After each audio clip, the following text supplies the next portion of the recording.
this year's conference is stories, and Yes. I know that stories, I'm assuming from the work that I've seen that you do, Yeah. I'm assuming that stories have a great deal of meaning to you, because you talk about smashing stereotypes, and Yeah. stereotypes are a kind of story that we build around people. Yeah.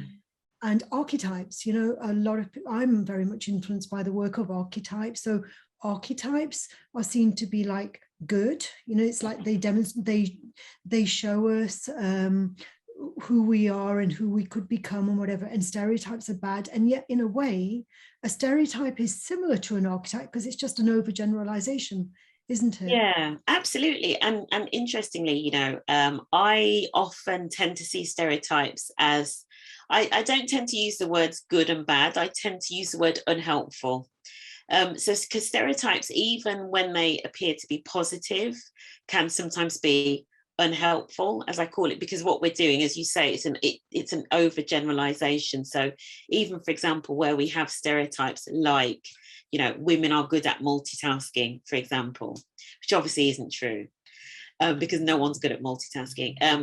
Stereotypes like that are supposedly positive can be unhelpful. And if I put that into the D&I space, stereotypes like, for example, all Black people are good at music and sports, that tends to be the other side of the coin that says, Black people are less capable at, topics that require intelligence. So that's where even positive stereotypes, I kind of feel sometimes are unhelpful. Yeah. Yes, it's like assuming that South Asians are going to be studious and become lawyers and doctors. Exactly, which then just limits their options, doesn't it, basically? Yeah. Yes.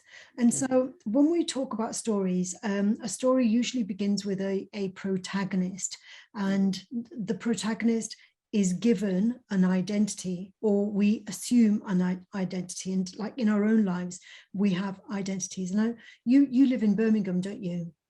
I'm originally from Birmingham. I actually live in Shropshire, but I do a lot of business in Birmingham. I'm largely Birmingham based. Yeah. I'm based in Birmingham, and Okay. I'm based in Birmingham, and I've never felt to be a Brummie. I would Right. never ever define myself as a Brummie. Whereas I lived in London for 30 years and I did define myself as a Londoner. That was my identity. That was who I was more than anything else. I was a Londoner. And yet even though I've been here for over 10 years now, I don't identify with this city at all. And sometimes it's like the location gives us an identity. I mean, do you identify with location? Do you identify with your work? How do you define yourself? Because in a way, the way we define ourselves will, I can kind of like make more assumptions about what your values are if you tell me what your identity is. Who are you? You know what's really interesting, and sort of tying it back to the stories there, because when you talked about location and you talked about, for yourself being more, potentially more attached to London, say, than Birmingham, where you've been for the last few years. So I was born in Birmingham, and I lived in Birmingham for the first 15 years of my life, then moved out to Shropshire, and have been here now for, 30 odd years. And yet for me, Birmingham is the place that feels like home.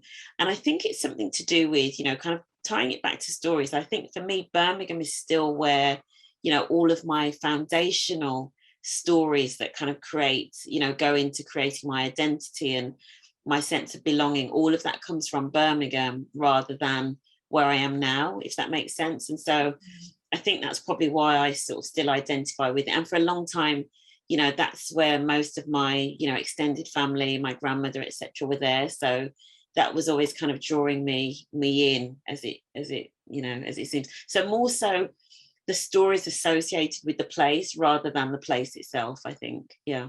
Yes. And a sense of belonging in that Yeah. place, because I've never felt that I belong in Birmingham, even though I have family here. Yeah. Whereas I had I think for a long time, I didn't have any real family in London, because I went there to work. My family lives in Stafford mostly, and some in Birmingham. And but I felt a sense of belonging there. And, even though my family weren't there. And I suppose it's because my values were expressed, or it was easy for me to express my values working in an international environment. And it was being part of an international environment that helped me to feel that I belonged and that I wasn't an outsider. Whereas Birmingham, I've always felt to be an outsider somehow. I don't know how that's happened. Oh, wow. And there's me. I always say that Birmingham is such a warm and friendly space, but yeah, I guess it depends on, obviously it depends on what backstory you're coming into it with, doesn't it? I think. I suppose it's at the level of, the level that I'm working at, because the environments that I work in, a lot of the students, like 80% of the students, will be from diverse backgrounds. But in terms of the higher levels of staff, there are very few people who are like myself at the higher levels. Yeah. So I suppose it's at that level of I see myself to be an outsider because there are so few people who are like me at that particular level. Yeah, no, I get that. Yeah, absolutely. Yeah. So I think that's one of the big differences. So in terms of our values then, so your values, how do they derive from your identity of who you are? I mean, my values are very much kind of grounded in, I guess, the things that I was brought up in. And, for anybody that has read the book, they would know that I was brought up in a very, very religious household when I was young. And so that definitely has shaped a lot of my values. So even though now, and the words that I use are, I've kind of lost the faith or moved away from that faith. But my values absolutely are kind of steeped in that. And it's interesting how, a lot of those values, particularly around faith, are often relayed in stories, aren't they? They're kind of woven into stories that you're taught as a child around, kind of like fairness and right and wrong and all of those sorts of things. And so for me, definitely, most of those values come from that faith-based, kind of grounding when I was very young. That's kind of what's determined a lot of my values. What I will say though is quite interesting, being particularly working more so in the diversity and inclusion and equity space now. It did lead to a lot of challenge and questioning and research and working through values, particularly around, for example, LGBTQ plus rights, because obviously, when I was little, 40 odd years ago, growing up in a very kind of strictly religious household, the values around LGBTQ plus rights were not what they are today, and people were not as open-minded. So, I've had to kind of almost like revisit that and sort of relearn, and I guess challenge some of those values. But a lot of the other values I kind of just take and sort of apply in everyday life. Yeah. Yeah, that's the thing about values. It's like values, we kind of adopt those values unconsciously even. Yeah. And then when you talk about LGBT, we very often we just assume the values that are adopted by those around us, unless we find a reason to change those values. And that could be because you hear a story that smashes, as you would say, that smashes the stereotype that you have. And so those, but until we hear those stories, and unless those stories make an impact on us emotionally and intellectually, then we will continue to adopt the values that we've always adopted, because there's no reason to change them. And it's quite comfortable for us to believe in that. Yeah, definitely. And I think what you've said there in terms of that they smash the stereotype, almost like another way of putting that is it's smashing a paradigm, because often, especially, when I think about, like, say, a framework of beliefs and values, they sit within a paradigm and they all kind of sit nicely together.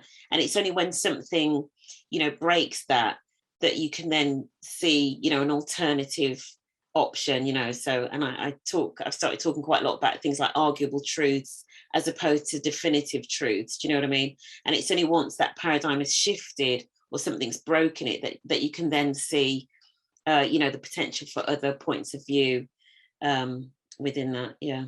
You talk about coming from a very religious background. And Mm. that reminds me of the story of colonization in India. Mm. When India was colonized and the British created the educational curriculum, as it were, they created a curriculum based on their own version of truth, which came from the Bible and the values of the Bible. And so everything that was, like the educational kind of literature that existed, they distorted it to fit their own narrative. So, like, say in Hinduism, they might refer to something that happened, let's say, 300 years ago, 300,000 years ago. Well, according to the Bible, the earth, we didn't exist then, because, the Noah's Ark destroyed everything, not so long ago. And so, so what they did was, well, that is obviously not right. That's not correct. And so they modified, distorted, and created a curriculum based on, a version of their truth, based on their own values. And so this whole thing about colonization, our values have been colonized as well, because we're not even aware of how our values have been shaped through our education, which we've learned as though that what we're learning is fact, rather than, well, fact coming from what values do we get those facts? Yeah, absolutely. No, I completely agree. It's really interesting. I was listening to something at the weekend, and we sometimes hear of this term, the Enlightenment, and we hear of the Dark Ages and then the Enlightenment. And somebody was saying, Dark Ages for who? Just because certain areas of the Western world at that time were in a period of Dark Ages, it doesn't mean that in the East and in other places in the world that there wasn't enlightenment and creativity going on. And you're absolutely right in terms of stories and how they're used at certain times for whatever purpose. I guess people cottoned on very quickly to the fact that stories are a very powerful way of getting messages across, and a very powerful way of almost like imposing or implementing a way of life or a system, whether it be patriarchy or all kinds of things. Stories absolutely have been used in that way. And I suppose that it's through stories about our own lived experience, as opposed to other people writing about our lived experience. That's where the Black Lives Matter, for example, the narratives, the storytelling, that's what's gained momentum. George Floyd, the murder of George Floyd, that became a powerful story because it's symbolic. We don't even need to know very many facts about it, but it symbolizes, and it's through that symbology that we, because it wasn't an isolated case, but it's through that symbol that we can see the patterns, and that's what builds up a powerful international story. Yeah, absolutely. And I think what it's also led to as well, in particular, which I think is something, when you look at, say, for example, Black and British and the work that David Olusoga has done around that in terms of retelling and reclaiming the history, what I think it has led to, and I think we'll see a lot of that in, say, for example, the Black History Month, there is that reclaiming of the history, so going back to, as you mentioned, though, the colonial version of history, and the fact that, for us that, whose parents, etc., have come through those colonies, only hearing history through a certain lens, things like George Floyd, and that as a moment in time, as you say, the symbolism and power of that one incident, that one story, has then now led to people almost like reclaiming those stories and going back through history and saying, actually, there was this story and this and this and this, to then, and it all goes back to, as you were saying before, that sense of belonging and the identity. One of the things I love about Black and British and the work that David Olusoga does is, Black people were here, well, actually people of all colours were in Britain centuries before, the Windrush and all of that. And so some of it is by, retelling of these stories and retelling of history. It's all kind of a really important part of the narrative, so, and it's a really good response to, when you hear things like, keep Britain white, and things like that. The fact is, Black people have been here for eons, so yeah, it's fascinating. Well, if our history or if our story is cut at the point of like Windrush and Yeah, the 60s, if it's cut, it disempowers us. exactly. Yeah. Yeah, And as you say, our histories have been intertwined for centuries. yeah, Since 1500, yeah, there have been famous Black people who've lived in yeah, England, exactly. 1500s. And it's like, well, when I say famous, obviously not famous enough, because otherwise I would be able to tell you exactly who I'm talking about, but I just know, I don't know their names. Why don't we know their names? Because their stories haven't been told. Those people during their era, Yeah, they were public figures, but after they died, no one continued their story, yeah, because it wasn't in their interest to continue their story. And so exactly.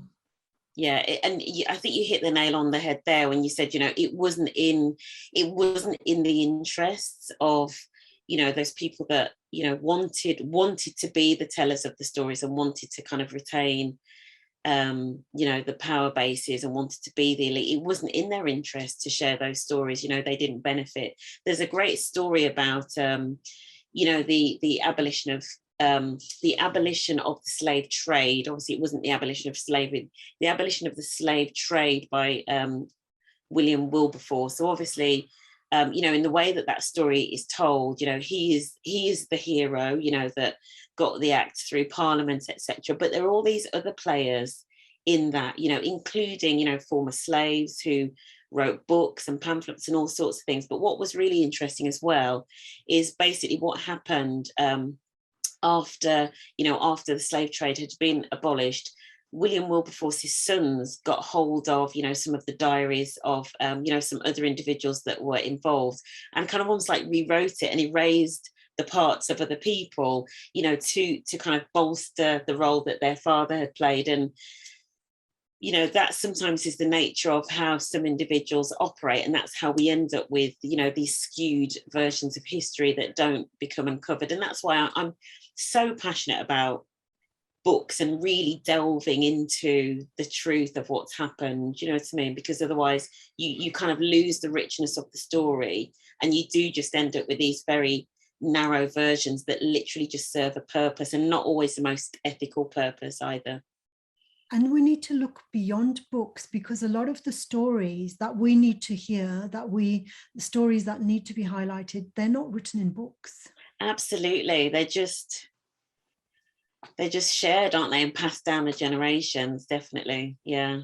They passed down generations, and a lot of those stories, because we have the privilege of being able to read and write, and maybe the time as well, because that's important. We have the time to sit down and write, but a lot of people are just getting on with their life and they're struggling, and they don't have either the skills or the resources or the time available to be able to put their stories into writing. But that's what makes the difference. It's those cultures that have recorded their stories. Those stories leverage them. They put them on a pedestal, whereas cultures whose stories have not been written down and recorded, it's like, well, Black History Month, well, what's your history then? Where are your classics? And well, we were working. When you were sitting down doing your writing, we were doing all the legwork, to enable you to do that. Those stories are not written down. Yeah, it's interesting. That is a really interesting point, actually, about the medium. What's the medium in which the stories are being captured? And you're right, I think, in terms of, and we have so many mediums now, actually, especially with like the digital age. And it does make you wonder, when people now look back to this time, what is the medium that they'll be looking at to kind of, understand the stories? Will it be film? Will it be social media? Will it be Zoom, recordings and things like this? Yeah, it's really interesting. Yeah. The spoken word, I think that's becoming, well, that has for maybe a couple of decades, especially in Australia, it's like Yeah, Aboriginal stories, absolutely. in spoken word, Yeah. that that medium seems to be more appropriate than writing things down or Mhm. taking photographs, perhaps. Yeah. But Interesting. I suppose every photo has a story as well. In my family, the oldest photo that I have of a member in my family is, was probably taken in the 1950s. Mhm. My uncle, who was in the British Army, so we have like a photo of him. Mm. And there are other families that might have photographs of members of their family going back 100 years. Mm. And when I see that, when I see the difference between like families who've got like photographs to demonstrate, you know, who their grandparents, great grandparents were more than 100 years ago, it says something about that family. Like they had, for one thing, they had the resources to go out and have a photo taken. Mm. That in itself says something, doesn't it? Yeah. Um, It, yeah. So what, you know, for you, like our family histories, our family stories, in terms yeah. of what's passed down, do you think that, you know, the photographs or the written letters, or, you know, what is it that enables us to pass a legacy forward? I think that's a really, really interesting point. I mean, photographs are amazing if you can capture them, because obviously, you know, we are visual creatures, and we respond to kind of, you know, what we can see, and then obviously what we can hear. So all of the senses, but certainly visual in terms of, for a lot of people, obviously, if they are sighted, being able to see faces in particular. I came across a document last year, so I guess in the light of kind of Black Lives Matter and everything that was happening, and I think maybe it was around the time of Black History Month, and we were having lots of family calls, our extended family, and my grandmother passed away towards the end of 2019. So during last year, we were having lots of conversations around family tree and heritage, and so I started digging into my grandmother's family tree, and I ended up on a website looking at the details of her father's birth certificate, so my great grandfather's birth certificate. And the thing that struck me, so my grandmother's maiden name was Beckford, and when I went to then his birth certificate, his name was Moses Beckford, and it had as his father, so bearing in mind this was in Jamaica, and he was born in 18 something, I can't remember the exact year, but his father was written down as William Beckford, planter. Now, for those that don't know, so William Beckford was one of the largest slave owners in Jamaica.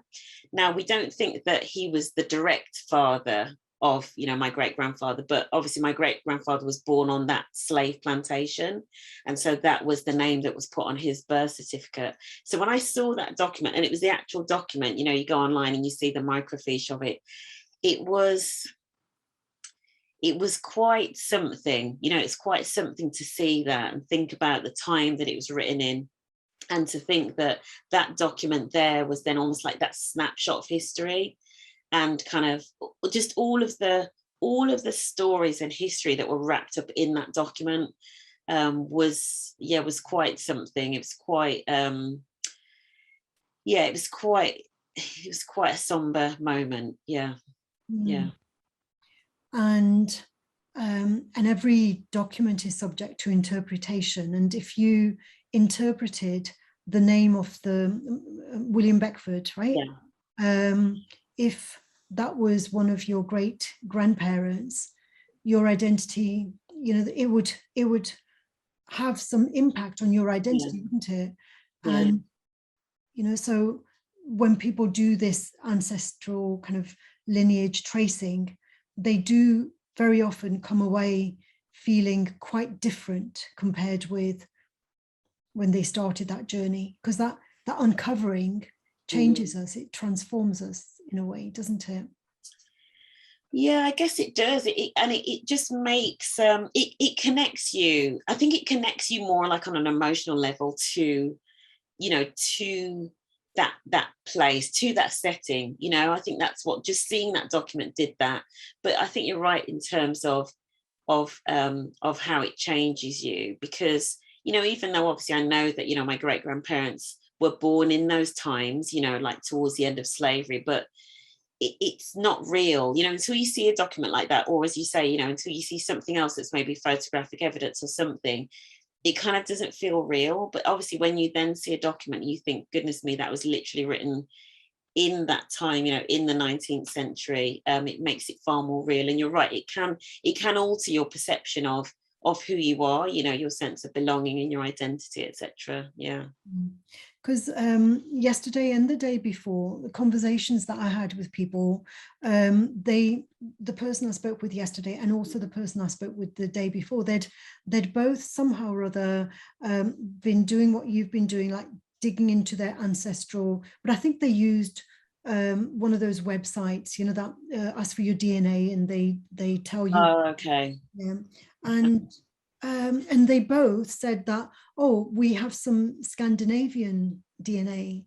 And I was just, I just thought, well, what, like if everyone is told that they have some Scandinavian DNA, what difference does that make to us? Like, what is that something that, is that something that will shift our identity, having some Scandinavian DNA? And why is it that so many people are being told they have Scandinavian DNA? Do we all have Negroid DNA? Do we all have Australian Aboriginal DNA? Do we all have, my assumption is we probably have DNA from everywhere.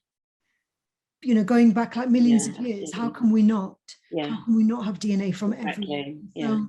Well, we all, the theory is that we all evolved from a region of Africa and then migrated outwards. So, it's. So it makes sense that we, if we. That there is shared, yeah. Well, if we follow the Adam and Eve story. Yes, true. Exactly. Yeah. We're all related. Yeah. All related. Yeah.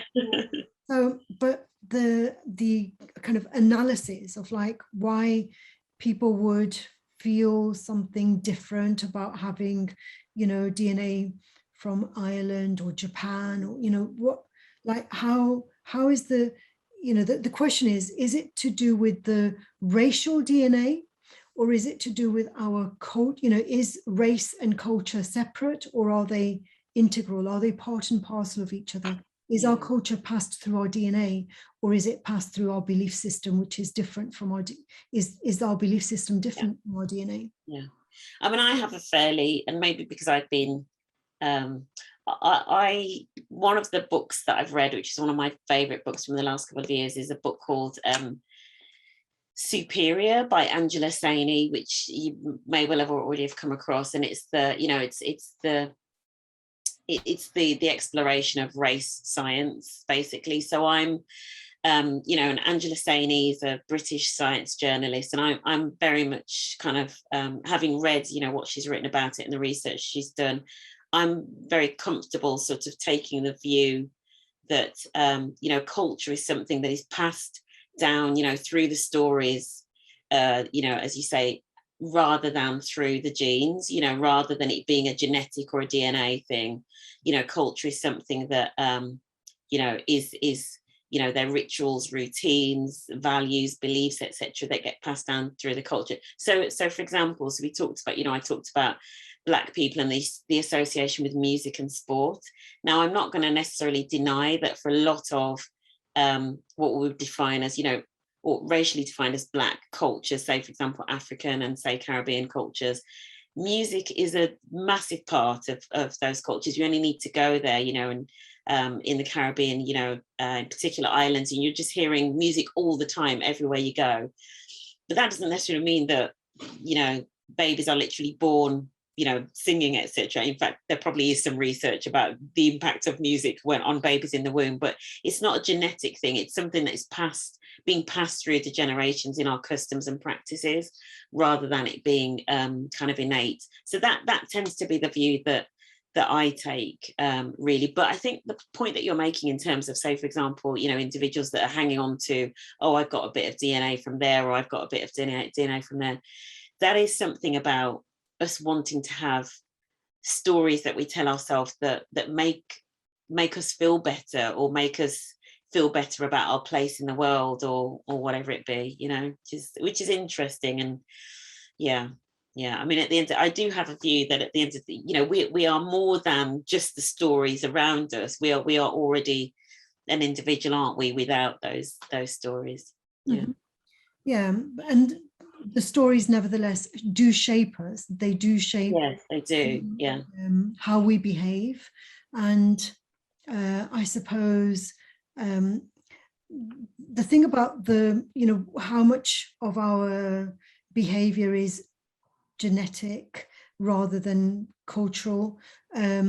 It's like sometimes when you have people who've not been brought up with their birth family, and their DNA kind of draws them to certain places. I've seen films, documentaries where people have ended up living in the same country as their birth mother or birth father when they haven't actually been brought up by them. They were adopted. And how does that happen? It's as though somehow something much deeper than our beliefs, than our conscious system drives somehow.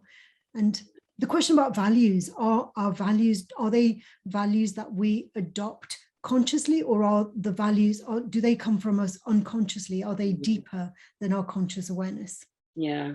And that's a tricky one. And I have no idea what the answer is. I know that, if I were to go back to, say, for example, my religious upbringing, and if my mum were in the room, she would say, that God almost like implants in everyone some sort of sense of, of longing for, faith-based relationships and a longing for spirituality. So I know that there is definitely that view out there, that we are born with something innate that longs for that. The jury's out for me. I'm not sure, but yeah, I think certainly a lot of people do have that as a very strong belief. Yeah. And the values, like, for example, we can choose where, or can we choose whether we value success over happiness, for example. Like, there have been times in my life where I've valued success, and therefore I've kind of like, made myself some goals on, this qualification, that qualification, and then once I've completed them, I'm still not happy. And then I've consciously decided, no, now it's time for something else. I'm not going to. Then it's as though my life has kind of gone in a circle that way, because it's not been linear, because I've kind of followed a success trajectory, and then I've decided, no, now I'm going to do something else. And it's, from an external point of view, it's as though my life has gone round in circles, and that's been conscious for me because I haven't pursued that linear kind of ambition, whereas contemporaries of myself, they have they seem to be a lot more successful, but that's because they've taken a direct route, whereas I've taken the more interesting path. Scenic. He's taken the scenic route. And it depends on how success is defined, doesn't it? I think there are versions of success, so depending on, if you're kind of like sort of Anglo-US based, there is a version of success which, if we're being completely honest, tends to be tied to money and material wealth, and and very much based on the individual. As long as I'm okay, then I've done well. And then there's probably a definition of success which is probably more, if you look more towards the East, it's probably less about the material wealth, and actually it's probably more about the collective good. And do you know what I mean? And more towards kind of like happiness and contentment and peace. So, and as I get older, obviously I shift towards the kind of Eastern levels of consciousness kind of thing. So I'm with you on that in terms of, I think probably what we grew up hearing, was success. I think for a lot of us, we have to sort of like really work through that for ourselves and figure out, is that really what I want, or actually, does it look slightly different? What will make me happy?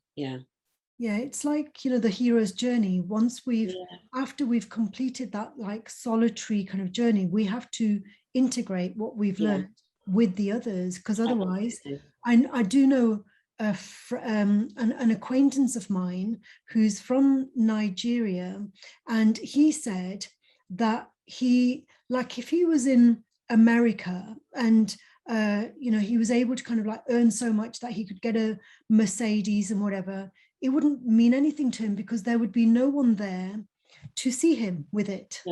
none of his friends, no one Yeah. mattered. And that was, so for him, that wouldn't be successful at all, even if he could earn like, 100 times more than he could earn in his own, because for, success is like, it's interrelational, isn't it? Yeah.